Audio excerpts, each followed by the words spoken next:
বাসর ঘরে চুপটি করে বসে রয়েছে আর চোখ দিয়ে অঝরে পানি পড়ছে। আর ছোঁয়া শুধু ওর স্বামীর দিকে তাকিয়ে শুধু ওর স্বামীর কুকুরটিগুলো দেখে যাচ্ছে আর চোখ দিয়ে পানি পড়ছে। ছোঁয়ার স্বামীর নাম কনক। কনক এই বিশেষ একটা রাতে ছোঁয়ার সাথে সময় না কাটিয়ে মোবাইলে অন্য মেয়েদের সাথে সময় কাটাচ্ছে।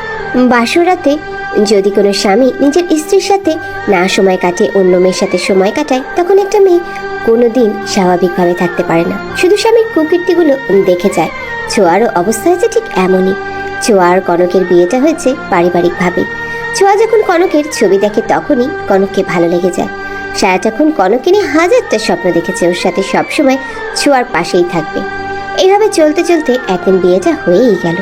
আর উপরে তো সবকিছু দেখতেই পেলেন কি কি ঘটেছে বাসর ঘরে। কনক একটা মিনিটের জন্য ছোঁয়ার দিকে তাকালো না, শুধু ওই মেয়েদেরকে নিয়েই ব্যস্ত আছে। ছোঁয়া আর দেখতে পারছে না কনক যে ভিডিও কলে অন্য মেয়েদের সাথে। তাই ছোঁয়া ওইদিকে মুখ ঘুরিয়ে শুয়ে পড়লো আর ফুপিয়ে ফুপিয়ে কান্না করতে লাগলো। ছোঁয়া কান্না করছে আর মনে মনে বলছে, কত কি ভেবেছিলাম ওনাকে নিয়ে, এইটা করব সেইটা করব, কত স্বপ্ন দেখেছিলাম ওনাকে নিয়ে। সব স্বপ্ন মাটিতে মিশিয়ে গেল। কখনো ভাবতে পারিনি এমন কিছু আমাকে দেখতে হবে, বিশেষ একটা রাতে। ওনারা আমাকে এইভাবে ঠকালেন কেন? কেন একবার বললেন না যে ওনার অন্য মেয়েদের সাথে রিলেশন আছে?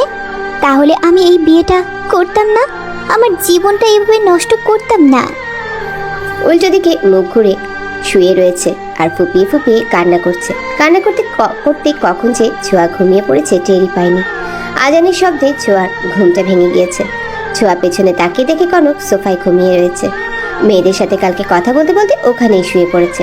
কনকের খুব শীত করছে সেটা ছোঁয়া বুঝে গেছে, তাই কাঁথাটা নিয়ে কনকের গায়ে যেয়ে জড়িয়ে দিল আর কনকের দিকে কিছুক্ষণ তাকিয়ে রইল। ছোঁয়া আর এই ভারী লেহেঙ্গা পরে থাকতে পারছে না, তাই ব্যাগ থেকে একটা শাড়ি বের করে ওয়াশরুমে গেল ফ্রেশ হতে। শাড়িটা পরে এসে অজুটা করে এসে নামাজটা পড়ে নিল। ছোঁয়া আর বেশিক্ষণ এই ঘরে থাকলো না, নিচেই চলে আসলো। নিচে এসে দেখে ছোঁয়ার শাশুড়ি রোকেয়া বসে রয়েছে। ছোঁয়া ওইদিকে যেতে লাগলো। রোকেয়া ছোঁয়াকে দেখে বলছে, বৌমা, তুমি ঘুম থেকে উঠে গেছো? আমি তো ভেবেছিলাম তুমি ঘুম থেকে উঠোনি, তাই তোমাকে ডাকতেও যাইনি। সকাল সকাল ঘুম থেকে ওঠার আমার অভ্যাস আছে মা।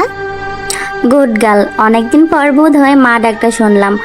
আমার ছেলে মেয়ে দুটো সারাক্ষণ মম মম বলে ডাকে, বলতে গেলে বাঙালি সব কিছু ভুলে গেছে।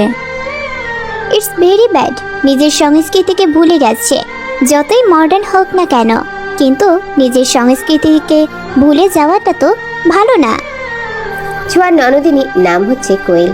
অনেক মডার্ন মেয়ে, বলতে গেলে নিজের সংস্কৃতিকে ভুলেই গেছে। পেছনে দাঁড়িয়ে কোয়েল এই কথাগুলো শুনছিল।